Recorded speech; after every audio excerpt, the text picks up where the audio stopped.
Investor Intelligence provides general information only. You should consider seeking independent advice to see how this information relates to your unique circumstances. Please refer to the terms and conditions available at investorintelligence.com.au for more.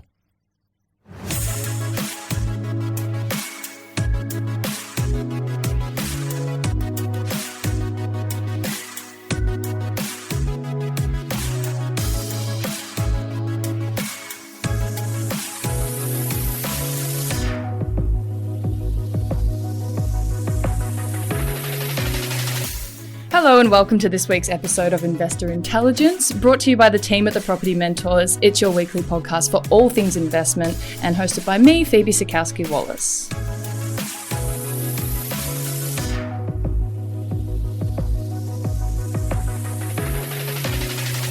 So it is the start of May, and on Tuesday last week, we of course had the latest cash rate announcement from the RBA. Unfortunately, last week, when we wanted to release this episode, a few of us got sick, so big thank you to COVID for that. But we're back again, and joining me today to give an update and just to share our thoughts is Aaron Best, our Members Experience Director here at the Property Mentors, who is also just now our go-to interest rate and inflation update guy.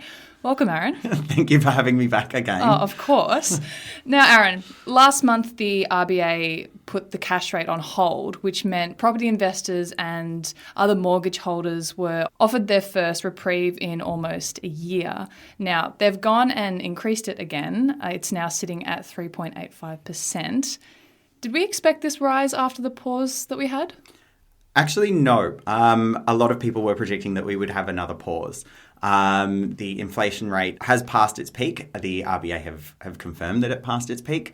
So we expected that they would potentially hold it again. Unfortunately, they didn't. It was increased by 25 basis points. And the biggest reason that they've pushed that is that they are really steadfast in trying to get back to that 2 to 3% inflation. Even though we have passed the peak, 7% is still too high for them. And do we have an idea of how the RBA are making these decisions? Yeah, so they're obviously looking at a number of different factors across a number of different industries and things like that.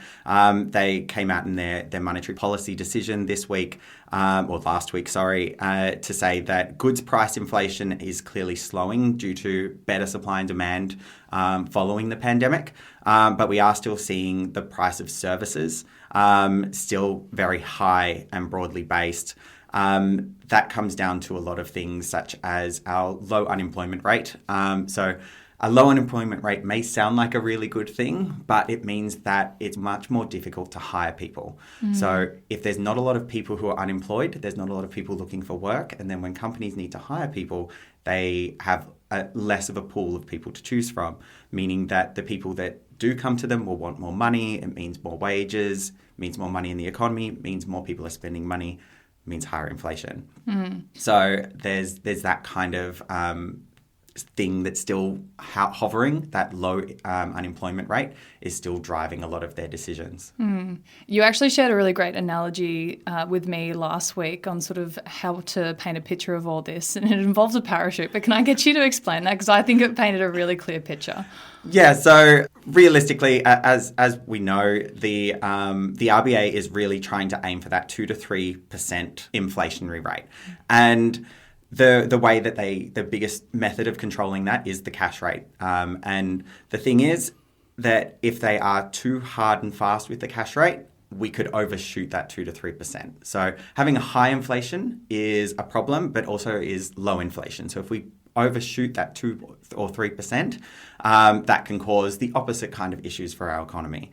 So what they are trying to do is making sure that we are we're parachuting down onto that target, and if they just move the wrong thing, pull the wrong cord, or do something that they shouldn't, we could overshoot. So they have to be really conservative. At this point, the inflationary rate is expected to be around 4 to 4.5% by the end of this year, but it's not expected to return to 3% until mid-2025. And that's 18 months more in the future.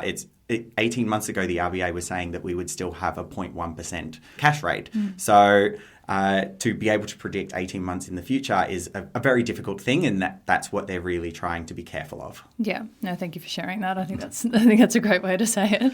And Aaron, at the end of April, Domain, which is of course one of Australia's biggest property websites, released its quarterly house price report, which is an analysis of house and unit prices across Australian capital cities, focusing on quarterly and yearly changes. I highly recommend anyone read that if they want a really clear picture of where the market is at the moment. And later this week, I'm actually sitting down with the Chief of Research and Economics, Dr. Nicola Powell, to discuss their findings further. So make sure you tune in for that this week. I guarantee that's going to be packed with some really great information. But Aaron, give me a summary of what we've kind of learned from that house price report. So one of the things that that Domain did point out is that inflation is decreasing faster than expected, which is good. That means that we do get to that target range sooner than expected, and we can hopefully see less interest rate rises and potentially some interest rate cuts in the near future.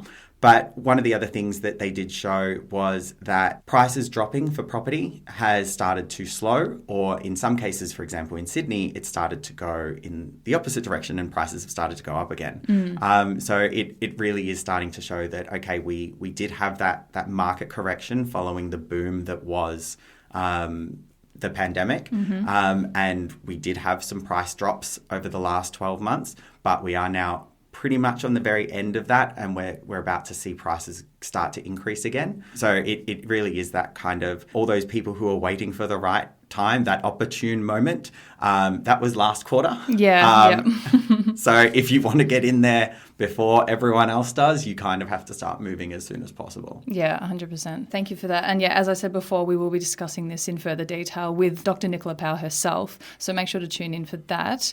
Aaron, it would be, I think, remiss of us to not also touch on the recent RBA review. So what happened there? What does it mean? So last year, the government organised for a review of the Reserve Bank, and the findings of that review were handed down last month. And there were a number of different factors that came out of that review that the Reserve Bank is going to be acting upon. So the government has wholeheartedly endorsed the review's findings. To give you a bit of a background, the RBA itself at the moment is responsible not only for monetary policy, so that's setting the cash rate that we often talk about, but they're also responsible for the determination of payment systems policy, maintaining a stable financial system, issuing our banknotes, operating the core of payment systems, and providing banking services to the government. So they have quite a lot of jobs to do. One of the major findings that came out of this review was the establishment of separate boards for monetary policy and governance of the bank. So at the moment, we have the one RBA board, and they're responsible for the determination of monetary policy, so setting the cash rate. They're also responsible for the governance of the bank, making sure that the Reserve Bank of Australia is running correctly. And one of the biggest changes from that will be that the monetary board will be separate to the governance board. And the current board will become the governance board, and a monetary board will be set up. And one of the big factors that will make a big difference to us is the fact that the people who are going to be set on the monetary board are going to be monetary experts. So at the moment, we've got banking experts that really know how to run an RBA, but they're not monetary experts. And the people who are going to be on the separate monetary policy board are going to be monetary experts, both within our country and internationally. And how are people taking this review? It's going to be a good thing. The RBA welcomes it. It obviously creates a lot more structure, and there's some operational efficiencies and things that will come out of that for them. It will also hopefully mean that the decisions that are being made about our economy are made by people who are specialised in those fields, and we hopefully will see, we won't see those highs and lows that we've seen with our interest and inflation rates. Yeah, okay. Amazing. Thank you for your time today. No problem. Thank you for having me.